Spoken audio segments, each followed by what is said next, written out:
ये वो लड़का है जिसको 5 साल पहले एक कोबरा ने काट दिया था, जिसके बाद इसकी डेथ हो गई और 5 साल के बाद ये वापस जिंदा होके लौट आया।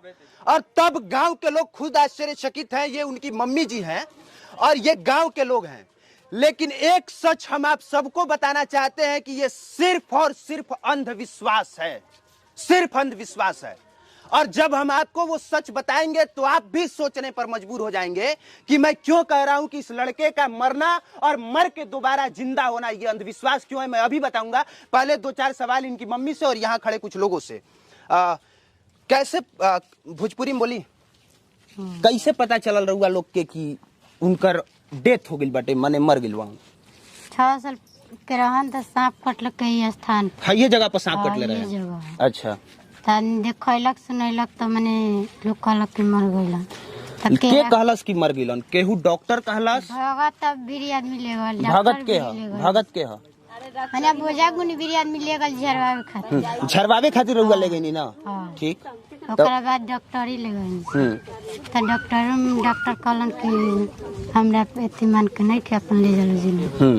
ओकरा बाद ले गलो मंदिर में कहूं बाबा लगे। मंदिर में बाबा लगे। एक बार ये जो कह रही है एक एक चीज ध्यान से सुनिएगा, तब आपको समझ में आएगा कि मैं ये अंधविश्वास क्यों कह रहा हूँ। क्योंकि यहाँ जो भी आएगा यही बताएगा कि भगवान शिव की कृपा से ये लड़का दोबारा जिंदा हो गया है। बताइए। बाबा कहलन कि जालो परवाह कर देलो। तन्नेती भलुए से परवाह कर दिया नदी। कैसे परवाह के नहीं जा रहा सब? केरा के थम पर परवाह कर। केरा के पतई से काहे बांध के परवाह के नहीं जा? भलुआ से। मतलब काहे केरे के पतई से बांध के काहे प्रवाह के नहीं जा? पहले सब पट्टी के मैंने परवाह होकेला त लोग कहला कि जब मैंने जिंदा हो जाए बच्चा। क्या कह रही हैं? जैसे केरा के थम पर ना नाम बनाता है ना, वही नाम पर उसको सुता कर मच्छरदानी लगा कर सब ड्रेस लिख कर उसका डाला दीजिए। अच्छा, एड्रेस वड्रेस लिख के डाल दिया जाता है, कहीं से की संभावना रहता है कि दोबारा जिंदा भी हो सकता है। तो उसी तरह से ही दोबारा जिंदा हो गया है लड़का ना? उसको तो फोन आया था ना, तो नहीं दिया साधु बाबा। जिंदा हो गया 2 महीना के बाद तो हम लोग को फोन आया था। 2 महीना के बाद जब फोन आया तो नहीं दिया। काहे नहीं दिया? वो लोग पैसा लेकर गए थे 40,000 रुपया, नहीं दिया। बोलता है कि तुम्हारा लड़का नहीं है, झारखंड का है। 40,000 रुपया कौन लिया? कोई नहीं लिया, लेकर चला आए घूम कर। मतलब 40,000 रुपया किसको दिया आप लोग? कुछ कोई के नहीं दिया, ले गए थे हम लोग लेने के लिए। अच्छा, आप लोग पैसा लेके गई थी कि पैसा लेला लड़का के देता? तो जब 2 महीना के बाद नहीं दिया तो 5 साल के बाद फिर कैसे दे दिया? वो आप ही आया है, अपने आप आ गया? आप ही आया। तुम अपने आप कैसे आ गए? अपनी मम्मी को पहचानते हो? है बाबू, तू अपना मम्मी के चिन्ह तरह है? ये तार मम्मी है? चिन्ह तरह? हमरा के चिन्ह तरह नहीं चिन्ह? हेने जे सब खड़ा बा सबके चिन्ह तरह ना? केहू के नहीं चिन्ह? अपना पापा के चिन्ह तरह? हाँ। क्या नाम है तार पापा के? पापा के नाम कहा तारा? नाम नहीं जाना? मम्मी के क्या नाम हो? अम्मी। मम्मी के अम्मी नाम हो? क्या नाम है आपका? सुनीता देवी। सुनीता देवी। और आपके पति देव का नाम? वो हरिंदर। ये नहीं बता पा रहे हैं तो फिर कैसे पहचान गए कि आप ही लोग मम्मी पापा हैं? पहचानी से तिल से दाढ़ी कटल होता है। 5 साल में जौना घड़ी इनका डेथ भइल तौना घड़ी तो बहुत छोट हुई हम। 6 साल के रहन। अभी लगभग 11-12 साल के बाद। तो रउआ सब कैसे पहचानता नहीं? ये तिल से पहचानी से कटल हुआ दाढ़ी तो ये अपने आप इजा कैसे आ गिला? ये अपने आप ना आइलन, मने ने पता लगा रहे केरवा में तो गल आदमी तो ना मिलन। तो वहीं लगे ईसुआपुर बिशनपुरा से लड़का रहे। ईसुआपुर बिशनपुरा में लड़का रहला खटे। केकरा के? तो रउआ सबके कैसे पता चलल कि ये लड़का? पता लगल जाए वही तई के बहिन बाड़ी तो वे फोन कइले कि आके एगो लड़का रखल बनिया के देखे जल्दी।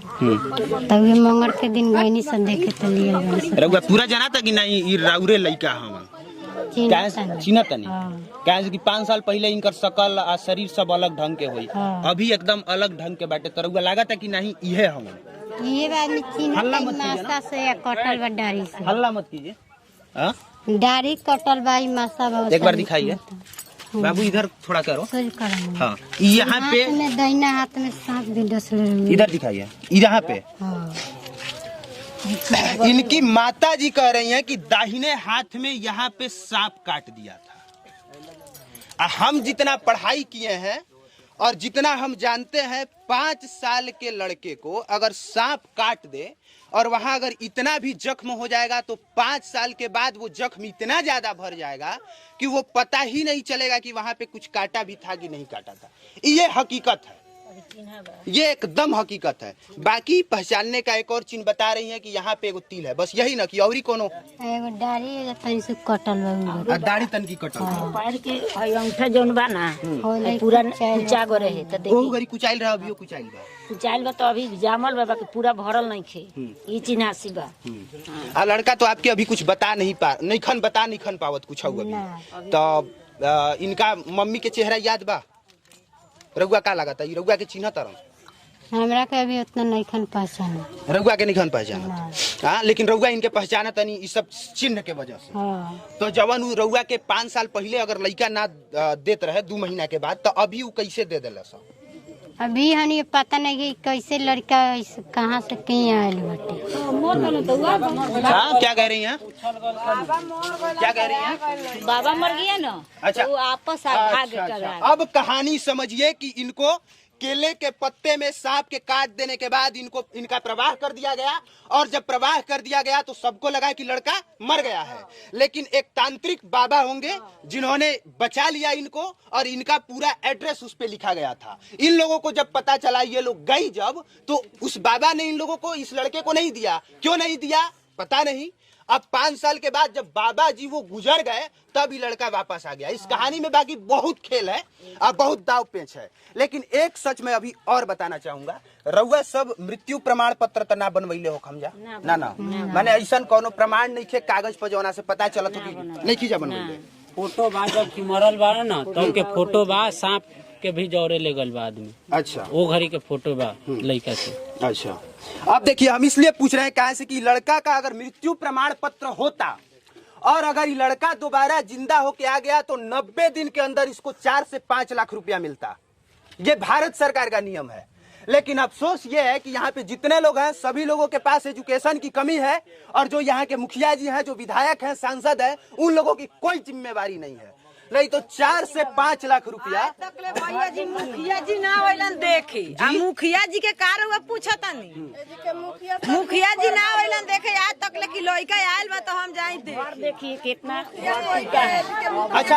अच्छा मुखियाई पर बात हमनी के बाद में कही जी, बाद में कही जी। मुखिया अभी हम लड़का कही बता दी, बाद में मुखियाई पर बात कही जी।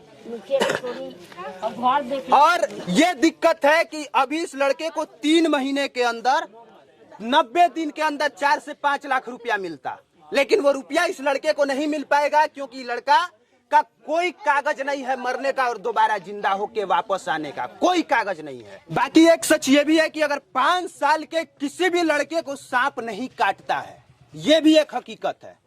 और अगर सांप 5 साल से कम उम्र का लड़का है, अगर उसको सांप काट दे तो उसको बचने का चांसेज सिर्फ 1% होता है, सिर्फ 1% होता है। लेकिन इस कहानी में वो सब चीज है। इसीलिए हम स्टार्टिंग में बोले कि ये सिर्फ और सिर्फ अंधविश्वास है, क्योंकि इस लड़के को सांप ने काटा जरूर था, लेकिन ये लड़का मरा ही नहीं था। ये लड़का नहीं मरा था। अगर 5 साल के एक बच्चे को सांप काट दे, 24 और 48 घंटा के बाद अगर वो लड़का मर जाए तो जिंदा किसी हाल में नहीं हो सकता, और कितना भी बड़े बाबा नीचे उतर आए नहीं बचा सकते हैं, नहीं बचा सकते हैं। ये हकीकत है। ये लड़का मरा ही नहीं था, और तांत्रिक मांत्रिक के फेरे में आके, वो जो पुजारी होते हैं झूठे सच्चे वाले, उन पुजारियों के फेरे में आके इन लोगों ने इस लड़के का प्रवाह कर दिया। जब भी सांप काटे, कोई भी कह दे कि आपका लड़का मर गया है, आप इंतजार कीजिए कम से कम 48 घंटे का। 48 घंटे तक उस लड़के का शव अपने घर में रखिए, और 48 घंटे के बाद भी अगर वो लड़का जीवित न हो तब उसका प्रवाह कीजिए। इसके बाद आपको केले के पत्ते में बांध के प्रवाह करना है तो वैसे प्रवाह कीजिए, या फिर जैसे प्रवाह करना हो कीजिए, दाह संस्कार करना है तो वो कीजिए, लेकिन इंतजार कीजिए समय का। बाकी एक और बात जान लीजिए कि लगभग 300 प्रजाति के सांप पाए जाते हैं भारत में, 300 प्रजाति के, और उसमें से सिर्फ 15 सांप जहरीला होता है।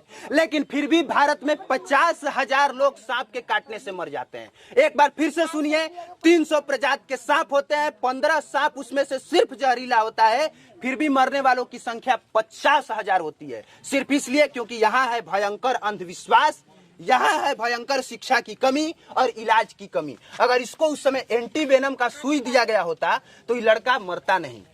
और फिर ये झूठी कहानी जो ऐसे घुमा फिरा के बताई जा रही है वो कहानी नहीं बताई जाती। और इसमें इनका दोष नहीं है, इनका दोष नहीं है, ये गांव वालों का दोष नहीं है।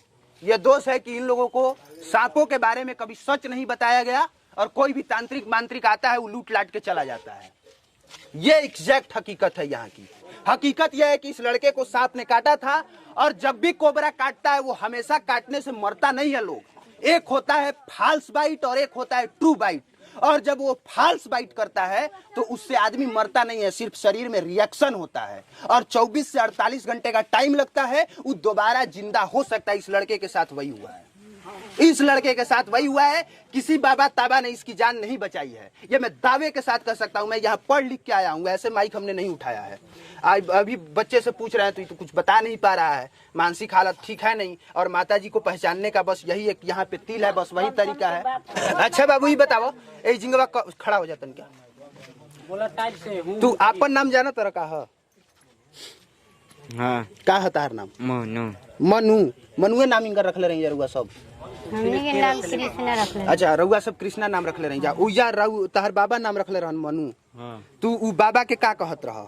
तू तेना कुछ ना कहत रह। उया कितना लोग रहत रहे? हाँ बहुत लोग रहत रहे। बहुत लोग रहत रहे।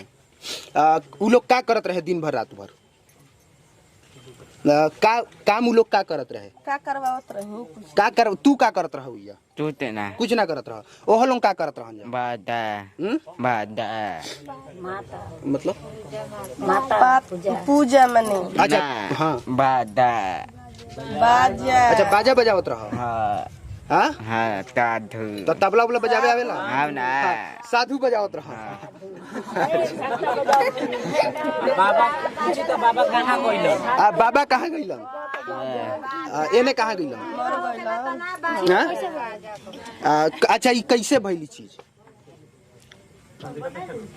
ठीक बड़ा ना, हमरा के नहीं चिन्हत? हाँ तार अच्छा टीवी उवी देखले बड़ा? हाँ